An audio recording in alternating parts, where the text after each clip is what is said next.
제가 여러 차례 믿음이 무엇인가 하고 정의를 내려드린 적이 있는데, 원래 믿음이라는 그 의미는 기댄다라는 뜻입니다. 내가 누구에게 믿음이 있다 그렇다는 얘기는 그 사람에게 기댄다. 사랑하는 여인이 남자에게 일생을 맡기려고 할 때는 이 남자에게 내 인생을 기댈 만한 능력이 있을까? 그거 보는 거 아니겠습니까? 근데 그 믿음이라는 단어가 헬라어로 피스티스인데, 이 피스티스라는 그 단어에는 믿다라는 거와 동일한 뜻이 뭐가 있냐면, 제가 신실하다라는 뜻이 있다고 했습니다. 그러니까 어떤 사람이 믿음이 있다 그러면 그 사람은 신실하다라는 거예요. 신실하다는 것은 무슨 뜻이냐면 변함이 없다는 거예요. 여러분, 우리가 솔직하게 얘기합시다. 말씀을 안 들어서 지금 세상 속에 살면서 목사든 장로든 집사든 우리가 손가락질을 받고 교회가 욕을 먹나요?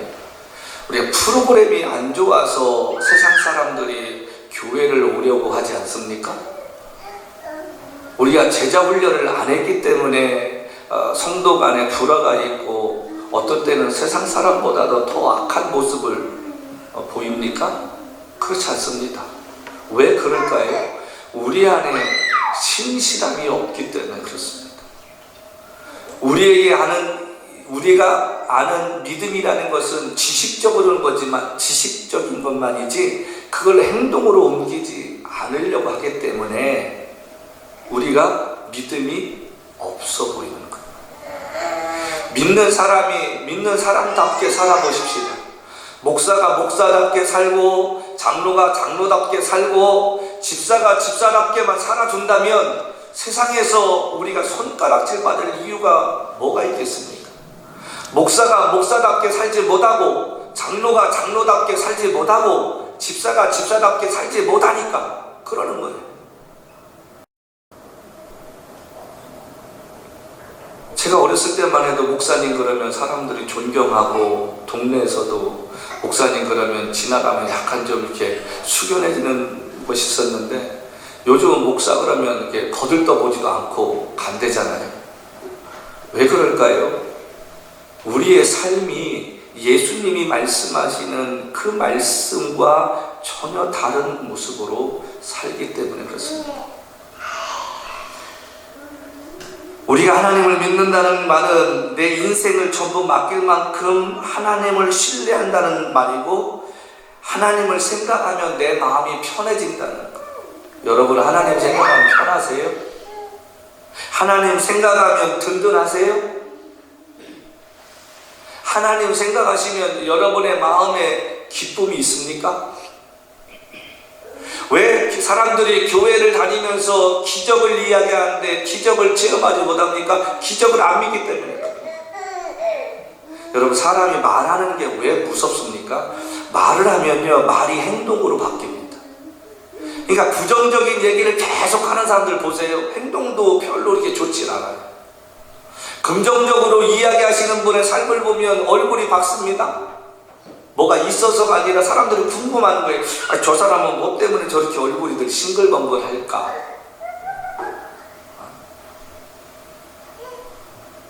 여러분, 생각해 보십시다. 하나님이 나와 함께 하시는데, 세상 모든 것을 말씀 한마디로 창조하신 하나님이 저와 여러분에게 못 해줄 것이 무엇이 있느냐, 그런 말입니다. 근데 우리는 안 믿는 거예요. 자식이 되면 부모에 대한 신뢰감이 어렸을 때는 크잖아요. 그래서 든든한 거예요. 그래서 부모가 옆에 없으면 불안합니다. 근데 그 자녀가 성장해서 세상을 살아갈 힘이 있고 능력이 생기면 부모가 거추장스러운 거예요. 우리의 신앙도 다 똑같다고 생각해요. 처음 예수 믿고 어려울 때 예수 믿을 때는 하나님 없으면 안 될 것 같은데, 내가 직장 갖고 내가 능력이 생겨서 돈도 벌 수 있는 힘이 생기면 하나님 없어도 살 것 같아요. 기도하지 않아도 찔림이 없고요, 말씀을 보지 않아도 불안함이 없어요. 왜? 내 능력이 들기 때문에.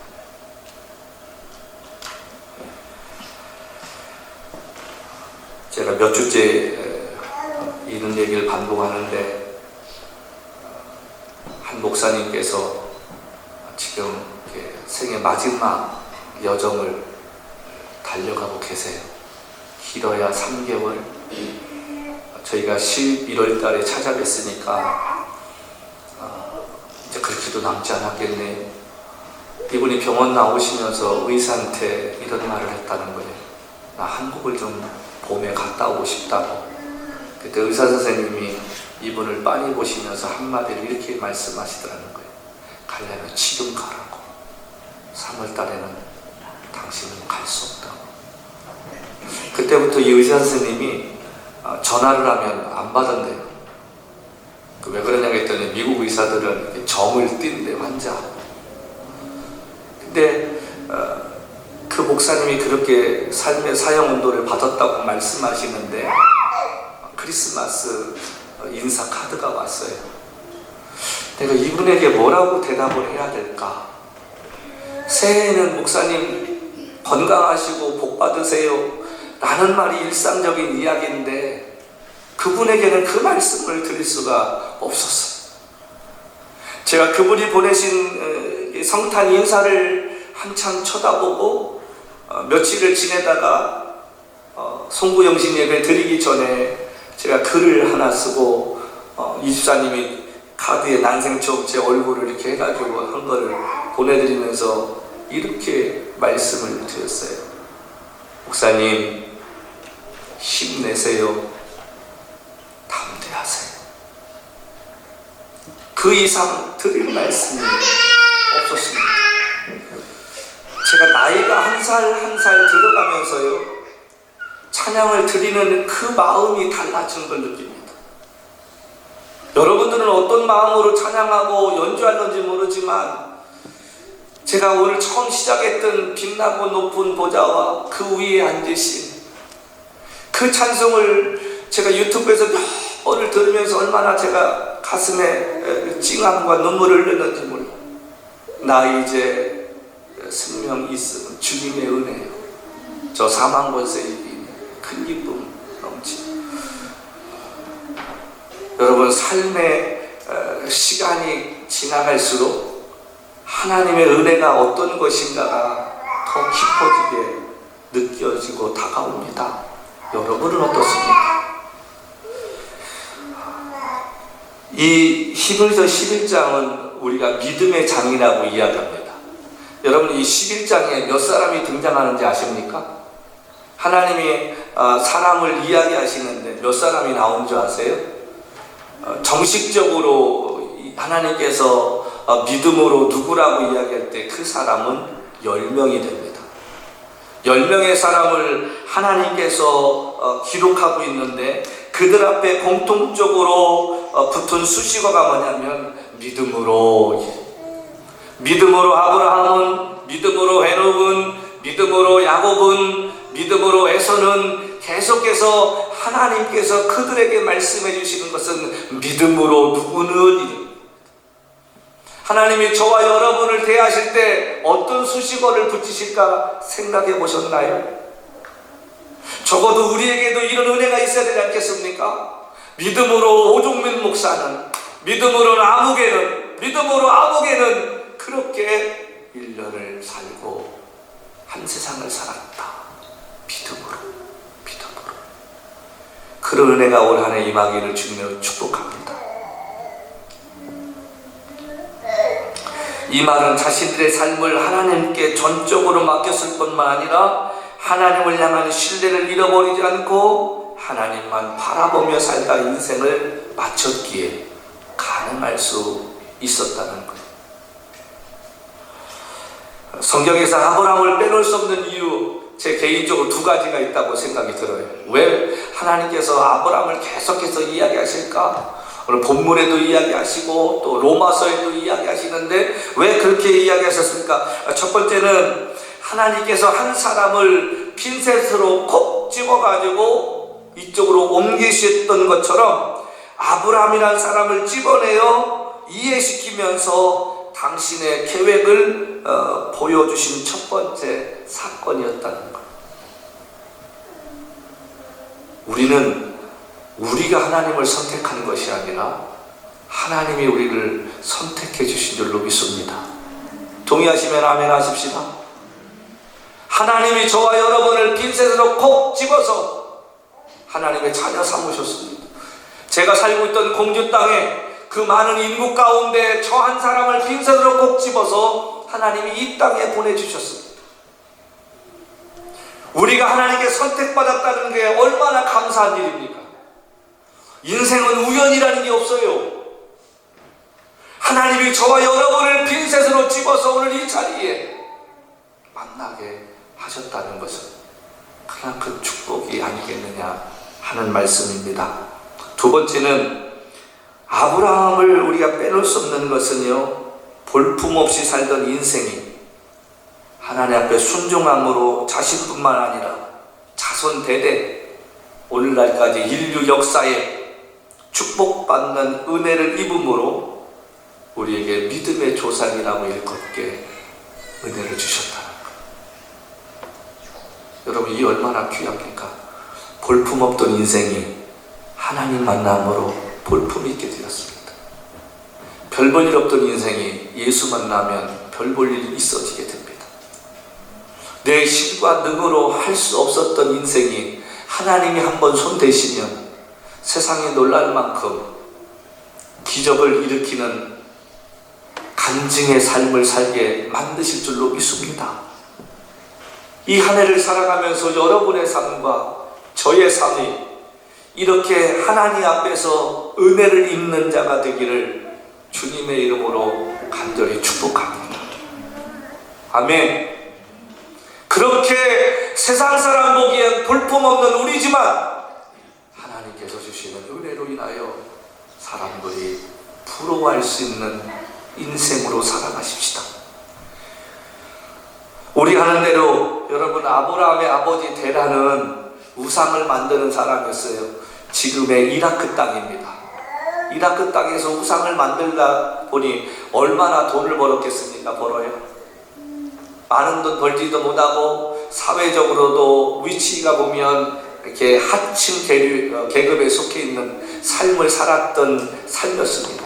아브라함은 안 그랬을까요? 아버지가 그거 했으니까 배운 게 도적질이라고 아버지 옆에서 그걸 배워서 이제 먹고 사는 인생이 되었다는 것입니다.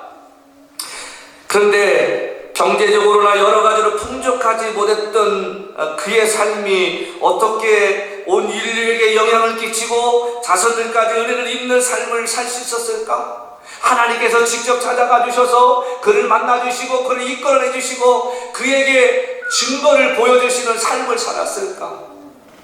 우리에게도 그런 삶을 살게 하시고 얼마나 감사합니까? 자다 말고 일어나서 하나님께서 아무개 나와가지고 하나님이 주신 은혜를 입을 수 있는 삶을 살 수 있다면 여러분, 그게 얼마나 축복된 삶이냐 그런 말이에요. 우리가 성경을 볼 때마다 우리가 늘 좀 고백하는 삶이 어떤 거냐면, 하나님, 이 사람에게 주신 은혜를 내게도 좀 주시옵소서. 이 사람과 함께 하셨던 하나님, 내 인생 가운데도 함께 하옵소서. 이런 고백이 우리의 입을 통해서 나와야 할 줄로 믿습니다. 여러분, 기적은 기적을 바라는 자에게 하나님이 보여주십니다.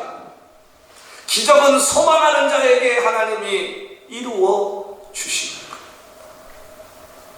제가 젊었을 때는 몰랐는데 나이 이제 한 60 가까이 되다 보니까 제가 배운 게 하나 있어요.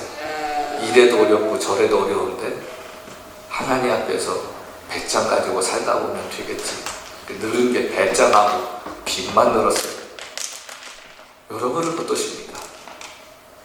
올 한 해 여러분의 좀 믿음의 이 배짱이 좀 커지기를 주님으로 간절히 부탁합니다.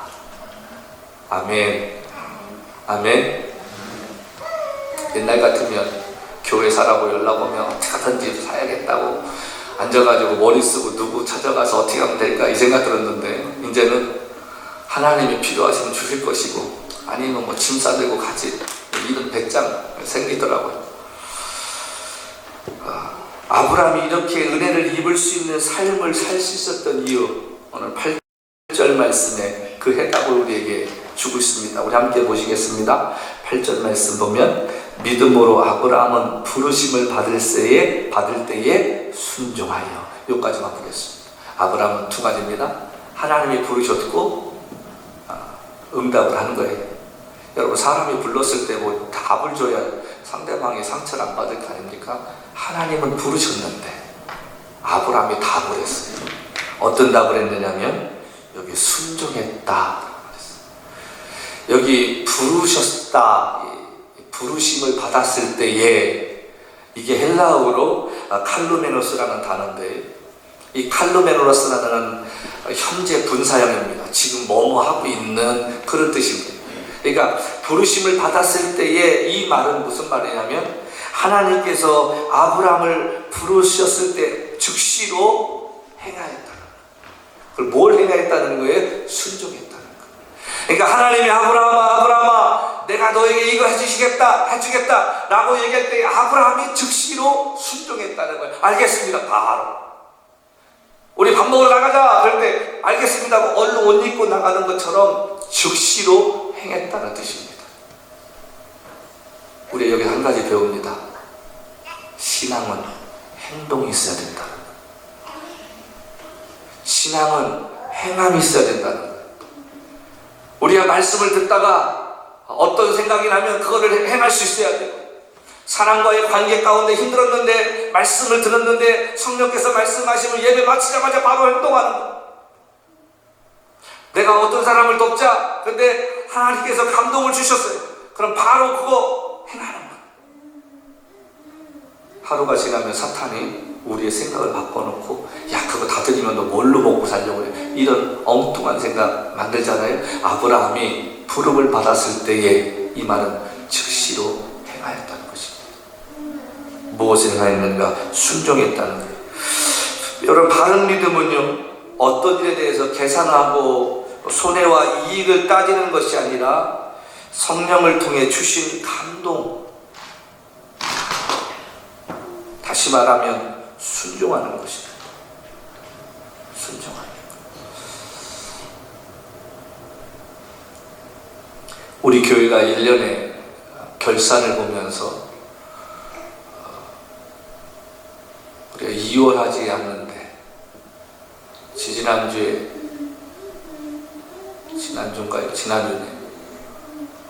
재정부에서 구제비가 700불 남았다고 그래요. 목사님 어떻게 할까요? 그래서 갖고 있어 보라고, 하나님의 필요한 곳이 있지 않겠는가. 그리고 제가 하나님 이거 어디다가 썼으면 좋겠습니까? 크다가 오면 크고 큰 교회에 비하면 정말 작은 액수지만 이곳이 필요한 자가 있을 줄로 믿습니다. 하나님 은혜 좀 주시면 좋겠습니다. 제가 기도하는데 어떤 목사님을 만났습니다. 그 목사님과 이런저런 대화를 하는데 자기네 교회 선도 이야기를 하는 거예요.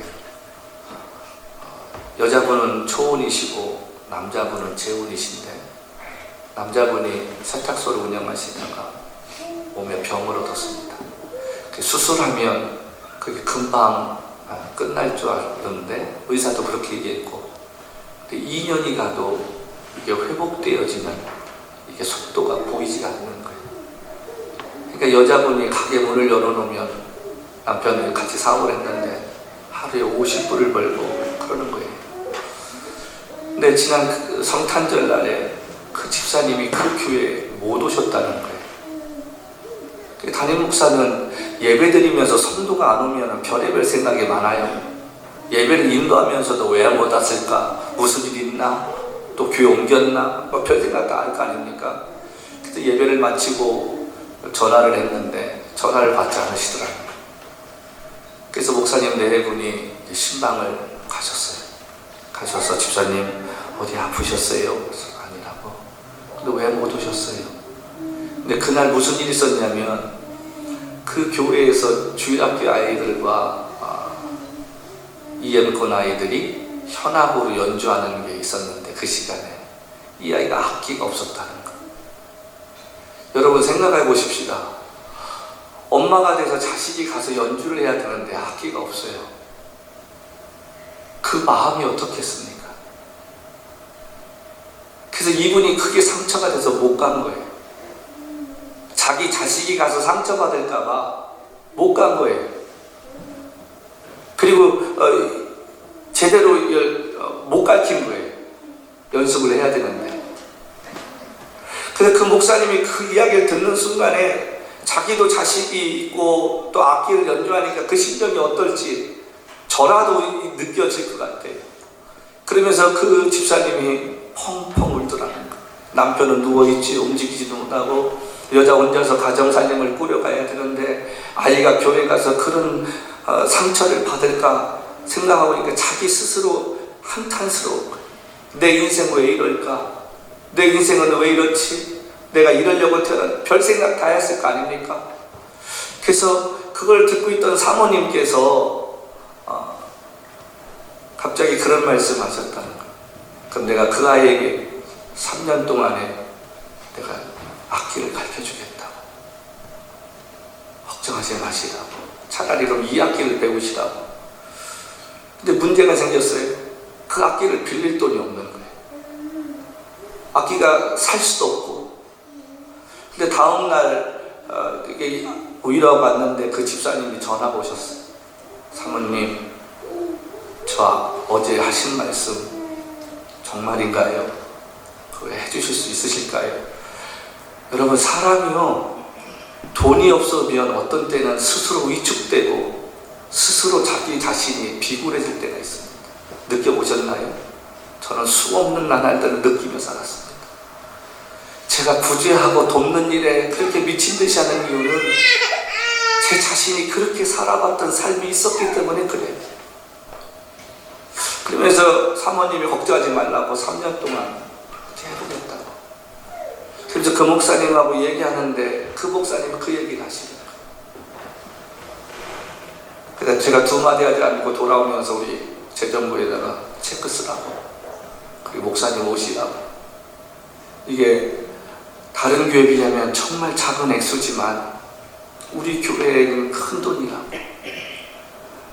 이 액수가 그 집사님에게는 얼마나 도움될지 모르지만 그래도 당신을 기억하는 하나님이 계셔서 하나님의 사람을 통해 이렇게 공급해 주시는 걸 믿으시고 힘내시라는 그 용기를 주고 싶다고 전달했습니다. 여러분, 놀라운 일이 뭔지 아십니까? 그 액수가 딱 그 액수인 거예요. 하나님은 오차가 없으신 분입니다. 하나님은 저와 여러분의 인생 가운데 오차를 두시지 않는 분인 줄로 믿습니다. 우리의 인생 가운데 필요한 때에 필요한 것들을 하나님이 하나님의 사람을 통해 하나님의 방법으로 하나님이 공급해 주신 줄로 믿습니다. 올 한 해 여러분들이 그것 좀 경험하고 체험하며 사는 은혜가 있었으면 좋겠습니다. 하나님이 내게 공급자가 되시고 하나님 내게 빈틈이 없으시고 하나님이 계획하신 때에 하나님의 방법으로 내게 은혜를 주시는 것을 경험하고 살면 두려울 것이 없는 거예요. 염려할 게 없는 거예요. 어려우면 기도하라는 사인으로 생각하고 그 자리에 여러분 기도하게 될 줄로 믿습니다.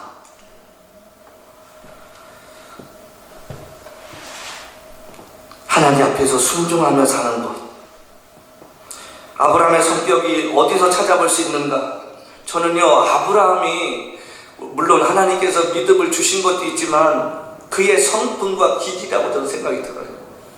여러분, 아브라함에게 이삭을 바치라고 했을 때 아브라함은 아내하고 상의하지 않았습니다. 즉시로 일어나서 하나님께서 지시하시는 모리아 산으로 그가 발걸음을 향했음은 우리가 성경을 통해 보게 됩니다. 아브라함의 기질 속에 하나님 앞에 순종하는 그 마음을 보셨기 때문에 그 원석을 찾아내셔서 하나님이 보석으로 만드실 거라는 것입니다. 우리의 마음밭은 우리가 만들면 됩니다.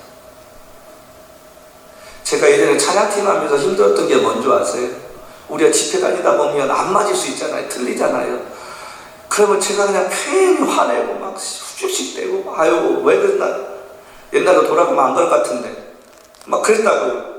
근데 어느 순간에 가만히 생각해 보니까 다들 나름대로 최선을 다했는데 그러면 된 거지. 우리가 무슨 경연대회 나가는 것도 아니고 잊고 살자. 그래서 우리가 목요일 찬양을 한 달에 한 번 하잖아요. 그런데 어느 날 기타 치시는 집사님께서 예배를 마치시고 자기 스스로만 너무 힘들어하는 거예요. 명색이 자기가 교수였고 했던 양반이 우리는 멀쩡한데 자기 스스로 키 올려가지고 치다가 이 소절에서 이상하다 다시 내려가지고 치다 보니까 야 이거 아닌데 자기 스스로를 자기가 용납을 못하는 거예요. 내가 그랬습니다. 집사님 틀리면 어때요? 우리끼리 예배하자고 모인 건데 그게 뭐 대단한 거예요? 우리가 하나님 앞에 뭘 하고 있다는 게 중요한 거 아니겠느냐? 여러분, 아브라함이라는 이 사람, 별 볼 일 없던 이 사람, 그가 실패하고 좌절했던 거 우리가 봅니다. 아브라함은 실패하지 않은 인생이었나요? 아이고 자기 아내를 여동생이라고 속일 만큼 자기의 목숨을 위해서 그 옆에 듣고 있던 아내가 얼마나 한심스럽겠습니까? 이것도 남편이라고 내가 살아야 되나? 그렇게 생각할 만큼 비굴했던 사람이었음에도 하나님이 끝까지 이끌어가셨어요. 하나님께서 필요하다면 다시 아들을 주실 것이라는 믿음 때문에 그가 이삭을 바치라고 했을 때에 순종할 수 있는 자였다는 것입니다. 두 번째로 아브라함이 여기 말씀 보니까 8절 말씀에 뭐라고 합니까? 후반절에 보니까 이렇게 써 있습니다. 장래의 유업으로 받을 땅에 나갈새 갈 바를 알지 못하고 나갔습니다. 이 얘기는 뭐냐면 어디로 갈지 몰랐다는 거예요. 그가 나가라고 하는데 하나님께서 가라고 하시는데 어디로 가야 할지를 몰랐다는 거예요. 갈 바를 알지 못하고 나갔다는 것입니다. 올 한 해 저와 여러분이 가야 할 길 알지 못합니다. 압니까? 저도 모릅니다. 우리 교회가 내년에도 이 자리에서 예배를 드리고 있을지 아니면 다른 곳에 가서 예배 드리고 있을지 저도 모릅니다. 그러나 중요한 것은 하나님께서 믿음을 가지고 나가라고 하시니 그 말씀에 순종하고 나가는 거예요. 올 한 해 살면서 여러분과 저에게 좋은 일이 더 많을지 안 좋은 일이 더 많을지 누가 압니까? 그런 거 상관하지 아니하고 하나님께서 부르셨으니까 올 한 해 우리가 걸어가야 할 그 믿음의 경주를 달려갈 수 있는 용기가 있는 줄로 믿습니다. 저와 여러분의 삶 가운데 지치지 않는 그 믿음이 있었으면 좋겠습니다. 여기 말씀 보니까 갈 바를 알지 못하고 나갔다. 이 말은 뭡니까? 용기가 있었다는 것입니다. 첫 번째로는 순종했다면 두 번째는 아브라함에게 용기가 있었다는 거예요. 창세기 12장 1절 말씀 보면 여호와께서 아브라함이 이르시되 너는 너의 고향과 친척과 아버지의 집을 떠나 내가 내게 보여줄 땅으로 가라 이렇게 말씀하셨어요. 자, 그랬더니 12장 4절 말씀에 뭐라고 이야기하냐면 이에 아브라함이 여호와의 말씀을 따라갔다. 올 한 해 저와 여러분이 하나님 말씀만 붙잡고 따라가십시다. 사람들의 이야기가 뭐라 가든 간에 그것이 중요한 것이 아니라 여호와의 말씀은 내 발의 빛이요 등이라고 하셨으니 그 말씀만 붙잡고 믿음 위에 서서 걸어나가는 신앙인이 되십시다. 그러면 때로는 눈물의 골짜기를 지나는 것 같고 광야의 길을 혼자서 어려움 겪고 지나가는 것 같을지라도 여호와는 나의 목자시 내가 부족함이 없으리다.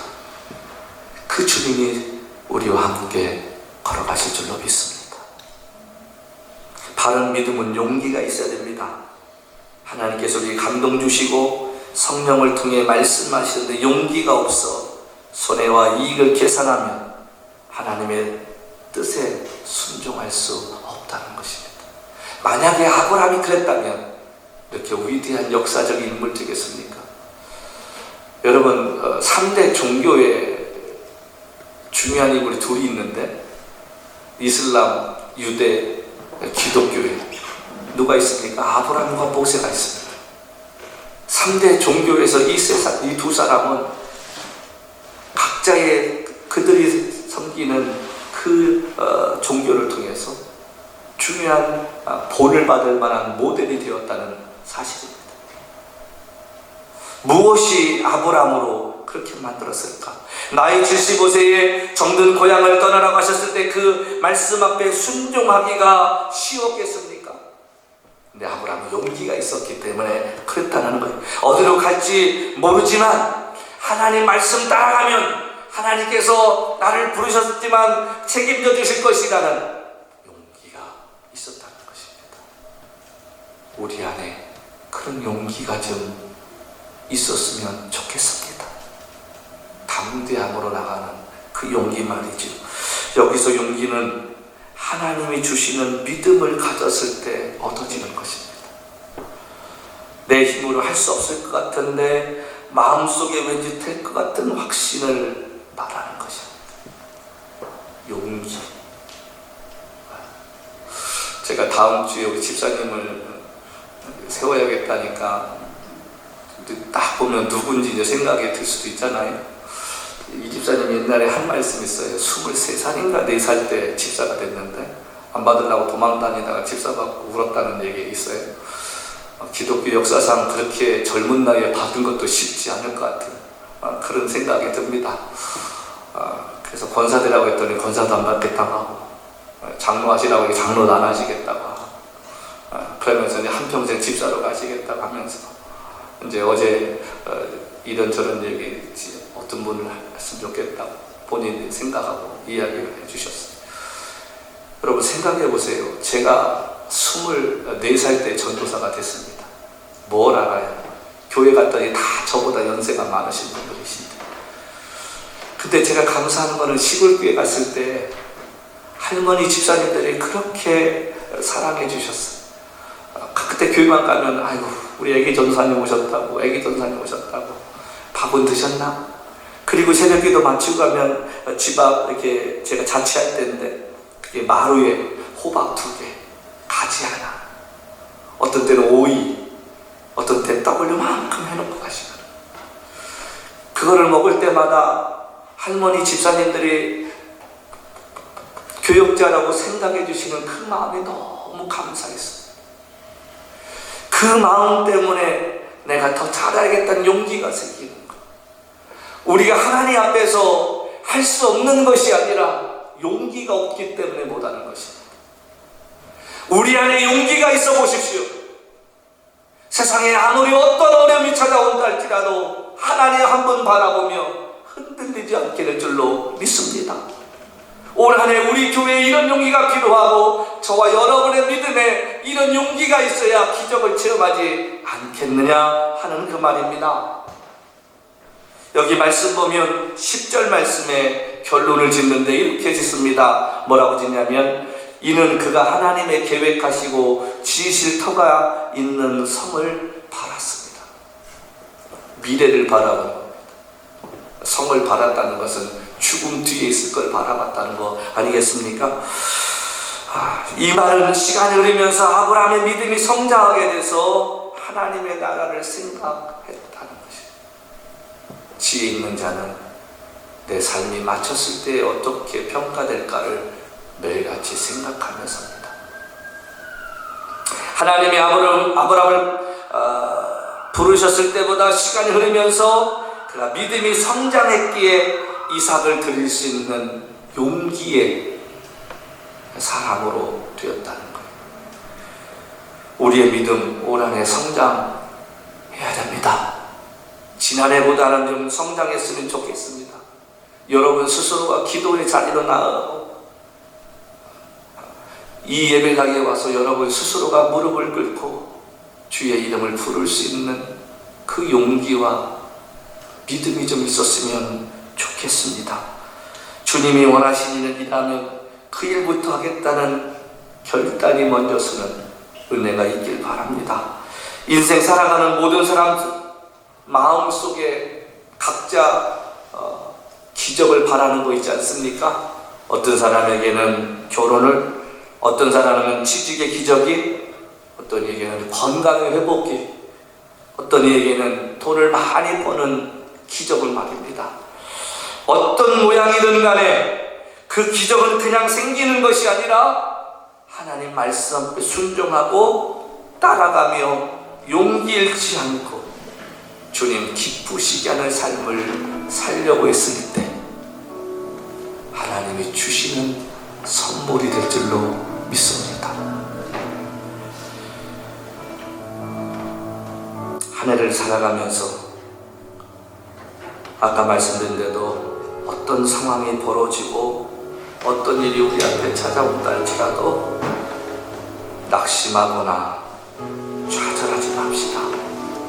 아브라함처럼 어떻게 해야 할지, 올 한 해 어떻게 살아가야 할지 알지 못하지만 하나님이 하나님의 사람을 통해서 나를 도우시고 내게 은혜 주시는 것 체험하는 복 있는 성도의 삶이 되어지시기를 주님으로 간절히 축복합니다. 그래서 여러분들이 기도하고 바라는 것들, 그것이 아름답게 이루어져서 하나님이 내게 이런 은혜를 주셨다 들어보시라. 다른 사람 붙잡고 좀 얘기하고 싶어지는 은혜가 많아지기를 주님을 간절히 부탁합니다. 동의하시면 아멘 합시다. 그래서 우리가 걸어가는 그 삶의 여정 가운데 어떤 어려움과 힘든 일 찾아와도 낙심하지